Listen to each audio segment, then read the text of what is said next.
Howdy, howdy, folks. It's great to be with you. Welcome to this episode of the Political Patriot. I hope you can hear me. I think I forgot to turn my mic on before I hit go live. So I just turned it on. Hopefully it's working. If not, I may sound a little muffled, but oh well. As usual, technology problems. Not so much this time with the platform. The platform launched well, I do believe, but I had things screwed up. First time I tried to launch this, I didn't have my cowboy hat on. Can't go live if you don't have the cowboy hat on. So, and then it's, winter weather has been abounding here in Texas, winter weather for us. There's a little snow still in the yard over there, but it's like 60 degrees today. So anyway, I come out and apparently the Vizio doesn't work all that well in the cold. So I had to launch a couple of times there. I got to have the news on because, we're going to be talking about the news, right? So what I'm also doing today is I'm going to indulge in an Arturo Fuente, Chateau Fuente Robusto. It's like 4.5 by 50 on the ring gauge. Good cigar, Arturo Fuente, one of the best. And I'm going to be pairing that with Keeper's Heart, 10-year single malt Irish whiskey. You're like, wait a minute. Single malt Irish whiskey. Yes. And this is single malt Irish whiskey from that wonderful mecca of Irish whiskey in Minnesota. I'll get more into that in just a second. Let's go ahead and glass some up. I've only got about 30 minutes, so I try not to make it more than that. I'm not Megyn Kelly or Joe Rogan, and I know you people won't listen longer than that. Yeah, put a little more in there than that. A little soft on that pour. It's not up to my usual standards. Fresh crack. Just opened it before the live stream. Hadn't even tried it yet. Oh, Lord Jesus. Okay. Irish whiskey is known to be a much more sweeter whiskey than Scotch or bourbon or, American, Texas, whatever. And this is right along those lines. I get some pears, tangerine, maybe a little bit of grapefruit. I'm not a big grapefruit fan, but, it's got some lighter notes of like malt. There's some florally notes to it, and there's also some stone fruit like plums, or apricots, something like that. And there is basically no alcohol burn on the nose at all. That is a wonderful spirit. Let's go ahead and taste it.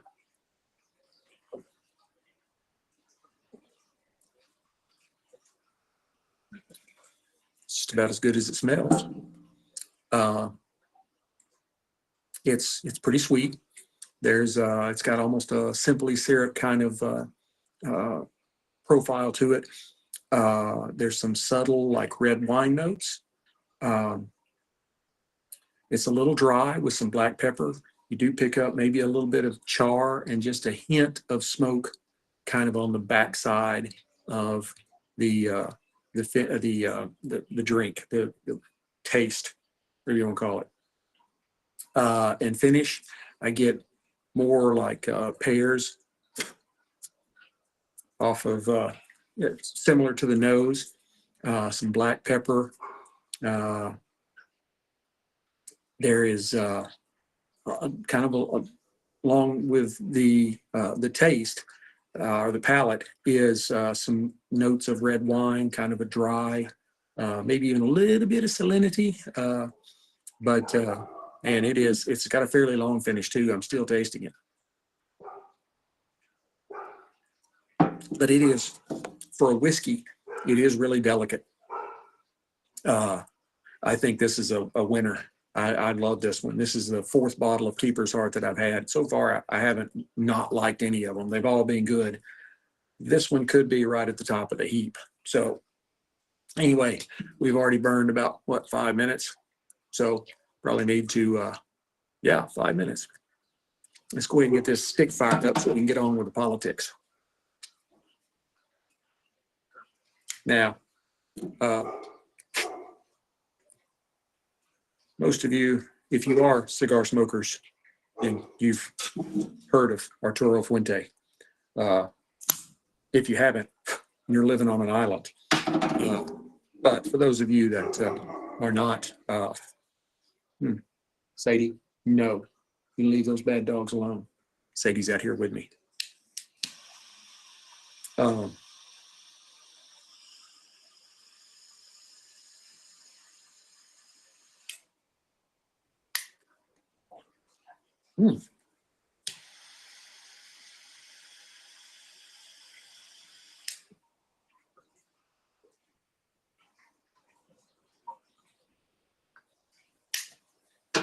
Good smoke production coming off that stick.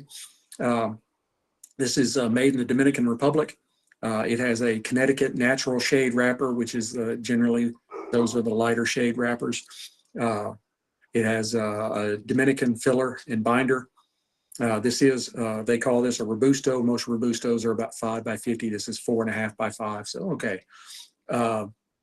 It has some exceptional quality to it. The seams are tight but visible, minimal veining, and it's got a really even burn so far.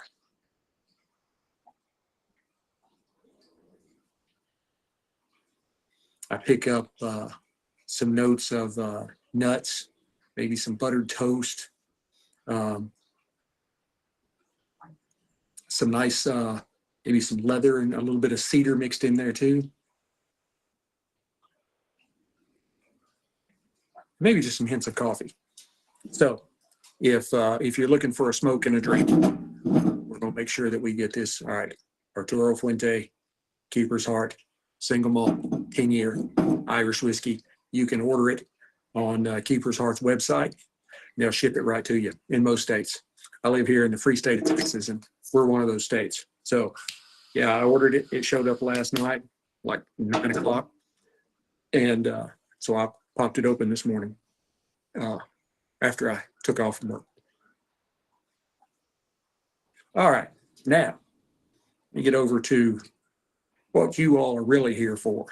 And that is, what the hell's going on in Washington this week? Well,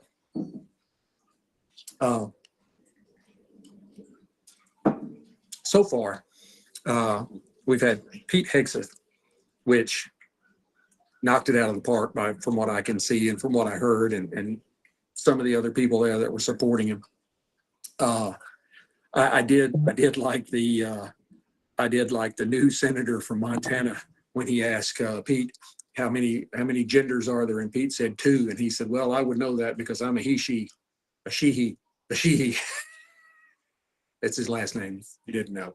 So that was probably the best comment that came out of his entire questioning.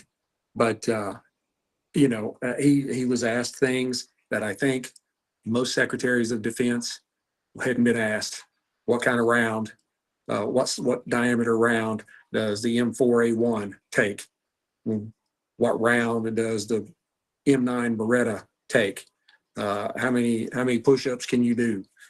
Stuff like that. And then of course he got all the crap out of his past, rightly or wrongly. He says didn't happen.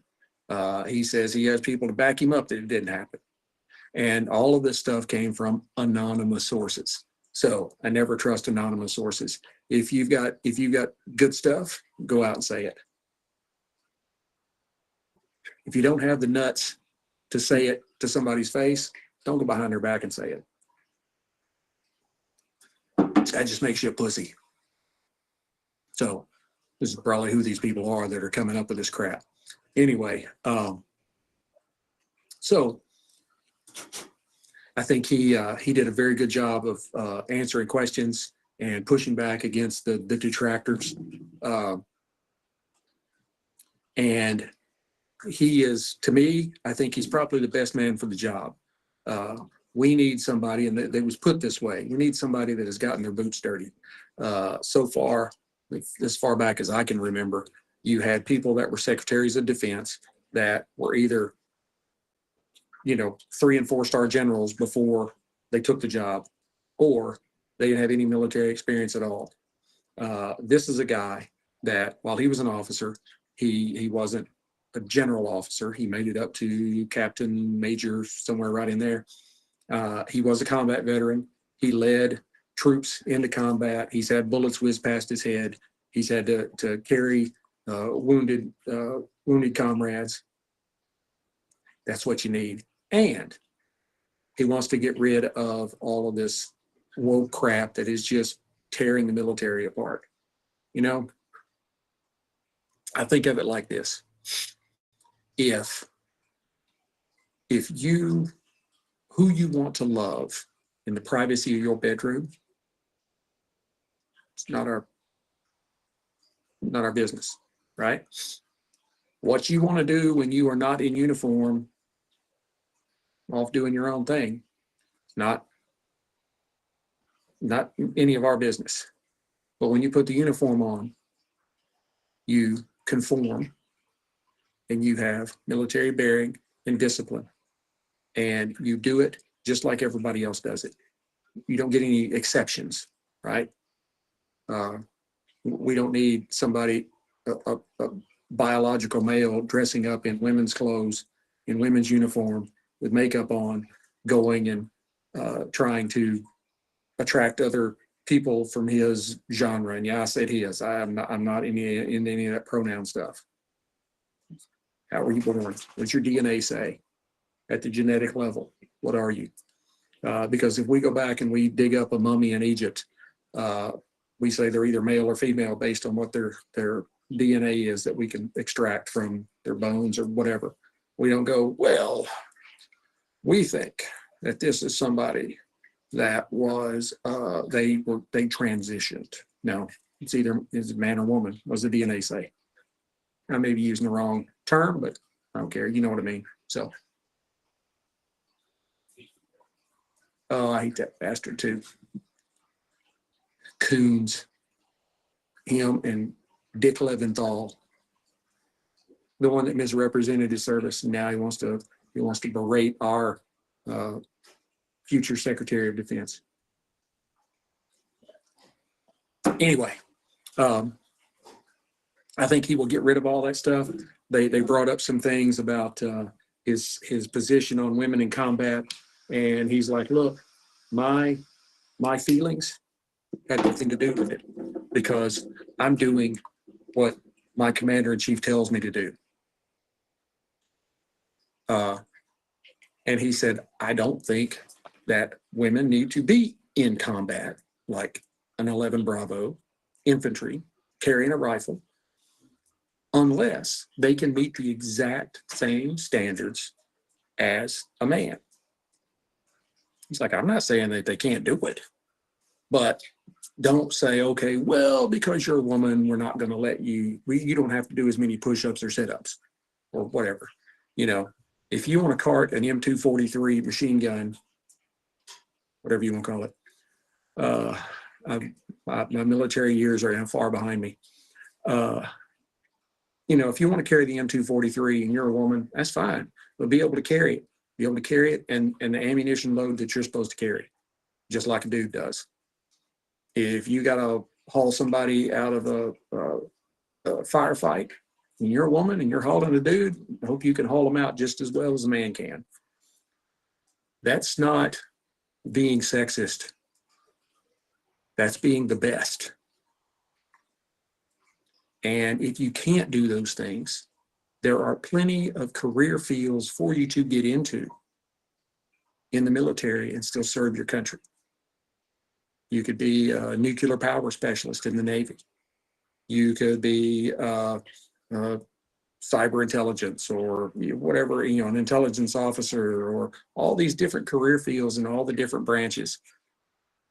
But if you're going to be at the tip of the spear, you need to be able to do everything else everybody around you can do. Period. Sadie.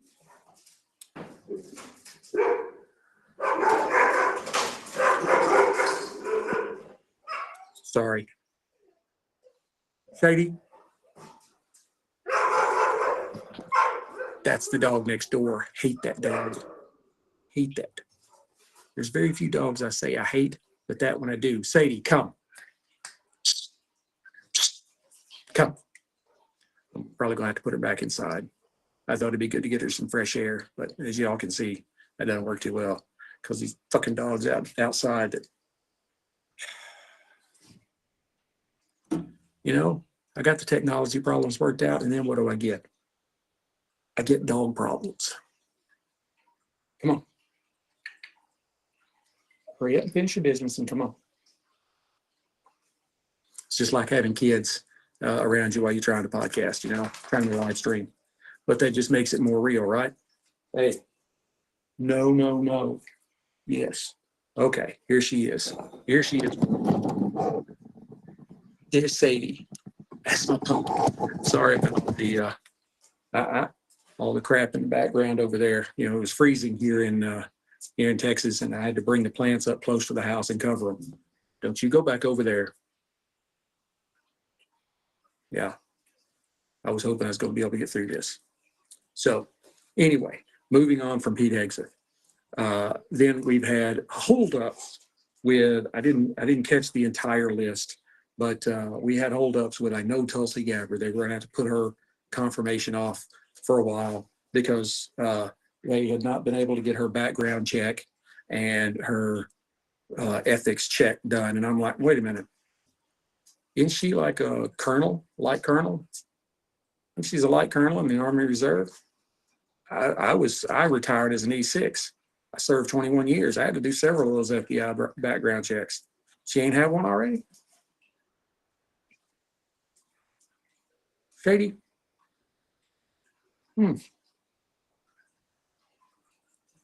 You almost made my cigar go out. I had to go so long without tending it. You got to tend it. Cigar's like a good woman. You got to take care of it. I've got good cigars and I got a good woman. So anyway, Bondi, oh no, I'm sorry, we weren't there yet. We were at Tulsi Gabbard. I think it's ridiculous that we're going to have the same kind of crap that we've had all along with the left side of the aisle and their underlings. Washington is a cesspool. Once you get outside of Washington, you got folks that work for the government. They're just doing their jobs. They're just trying to make a living. They're living for the family, maybe have a little bit of retirement, you know, that kind of crap. But Washington, that's another story. So anyway, I think this is all just political foot dragging, you know. I think for the most part, I really think Pete and you know, some of these anonymous stories from his background, I think that was probably the one that I thought was going to be hardest to get over the hump. And actually, after he did his session yesterday, he may have done it. I think he may have done it, and which is good. They need that. I said this on X. Pete is the perfect combination of common soldier and intellectual. He served in combat. He never was a general. He led men into the firefights, and he also graduated from Ivy League schools twice. He's a perfect combination. He's exactly what this country needs. Tulsi will be an outstanding director of national intelligence. She will. I've been following her for a long time. Back when she was trying to get the Democratic nomination 8 years ago, I was like, and if she gets a nomination, I will have to take a really hard look at her on the Democrat side, because I ain't voted for a Democrat in a long time, but I like her. And then once she was able to, once she was able, she turned, she's probably about 85 or 90% trained. Now I let it go out. It sucks.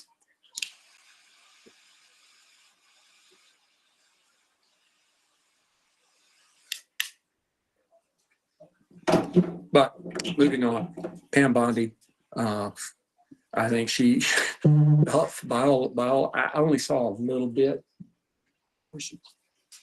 I only saw a little bit of her confirmation hearing today, and she, from all accounts, flipped the script on them. Everything that they tried to do, she not only had answers for it, she actually put it back. Like one thing that she had said during a response to Sheldon Whitehouse of Rhode Island, and I forgot what the question was, but her answer was, it would not be appropriate for a prosecutor to start with a name and look for a crime. Exactly. That's what the last 4 years has been. We don't need any more of that. And then she goes on to say, Senator, I think that the whole problem with weaponization is that we've seen for the last 4 years and what's been happening to Donald Trump. What can they say?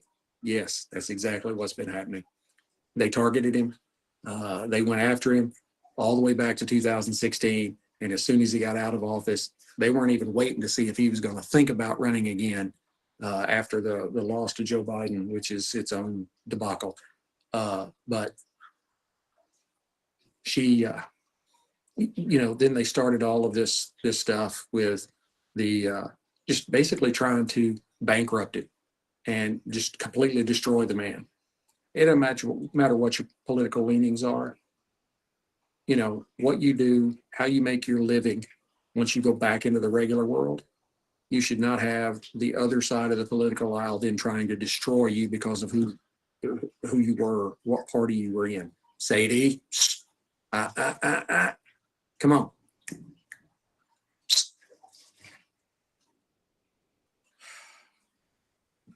I'm telling you, folks, just trying to get through 30 minutes. But again, so far, I really haven't seen any of his cabinet appointment picks that I haven't really liked. There's some of them I don't know a lot about, but the ones I do know, I'm like, yeah, I think that's a positive guy. I think that, or gal, whatever. With Pam, I think she would be very even-handed and would administer justice that way. We wouldn't have to worry about all of this lawfare and stuff like that going on.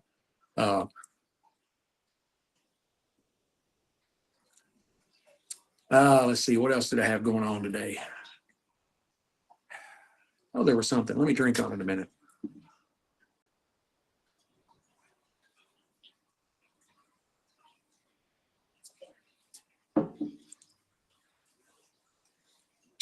John Kirby's trying to say that Biden and Trump have shared goals on the Israeli hostages. Then why are they still in Palestinian hands? It's a good question.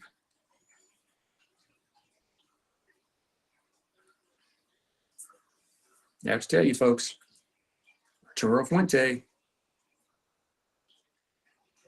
good cigar. Chateau Fuente.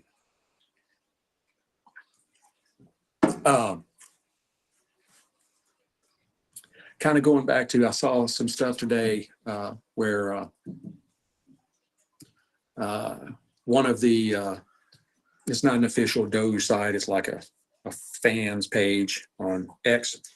And the administrator was asking, how many of you on here feel like that, we're getting kind of a raw deal now that Doge seems to be pulling back from the lofty goals that they had originally put forth. Dude, if you don't think that is that's the playbook of every politician, that's the way politics works. Doge is not an official government department. They can make whatever recommendations they want. Hey, that's Rocco. Leave Rocco alone. Come on. Come on. Come on. Sadie, come on. Come here.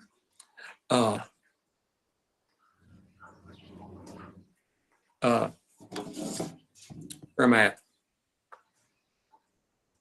Oh, about the Doge thing. And I saw a lot of stuff, and I tried to kind of preach back at it over the last several weeks.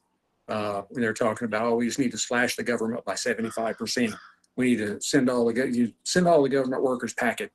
There were some people that used cut 50% of the workforce, and some cut 75% of the workforce, whatever.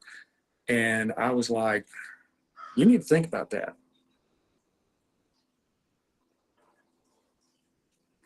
Like, why? Why would I need to think about that? Well, hang on a second. I'll do the math so you don't have to. The government buys about between $500 and $750 billion a year in stuff, all kinds of stuff. Office supplies, computers, office. They spend $3.3 billion a year on office furniture.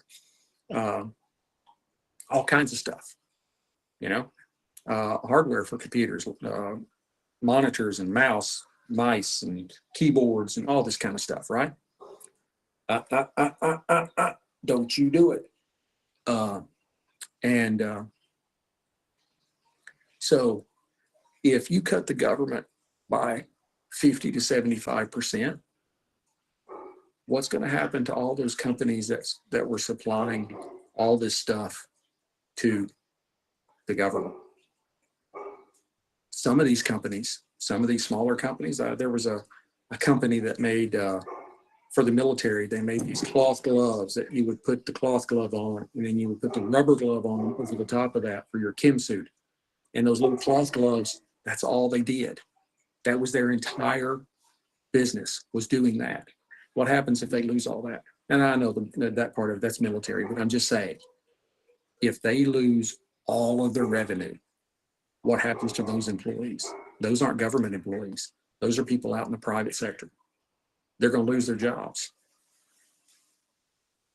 More than likely, that company will shut down. Other companies would have to lay people off, back up their suppliers and say, we don't need all of this stuff, all this raw material coming in, because we've lost our biggest contract. The ripples that would have throughout the greater economy would be potentially devastating. What I've said all along is, yes, government needs to be reformed. We need to have efficiency. My political beliefs about, the income tax and the fair tax or tariffs or sales tax, whatever. Still, the basic premise is it needs to be reformed, needs to be made more efficient, but let's just not run out there and slash and burn and just hope for the best, because those people that are saying, we just need to go out there and slash and burn could be the ones that end up out of a job. And then they'll be like those people that supported Obamacare. And they were like, well, I knew costs would go up, but I didn't know my costs would go up. Yeah, if you lose your job and you support this 50 to 70% slash and it happens and you lose your job, you ain't got nobody to blame but yourself. You were out there parroting it. Pragmatism, and I may be saying that wrong, but common sense. Let's get a plan. Let's work the plan.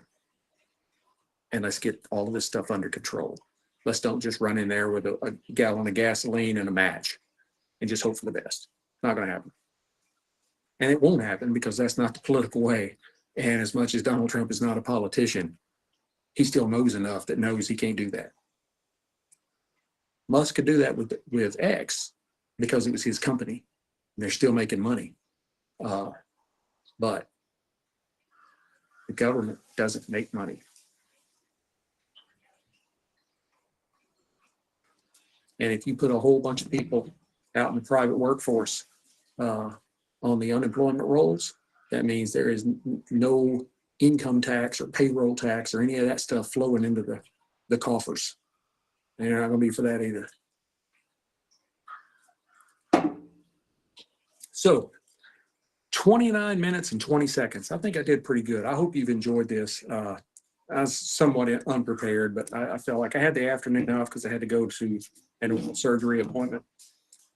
And I just figured, what the heck? It's like 60 degrees outside. I got a good cigar. I got some brand new whiskey I'd like to try. So I hope you'd enjoy it. Please hit like, subscribe, share, notify. Leave me some comments. Tell me I'm a dumbass. I don't care. And stay tuned, because this weekend I'm going to try to do this again. But until then, remember, freedom reigns.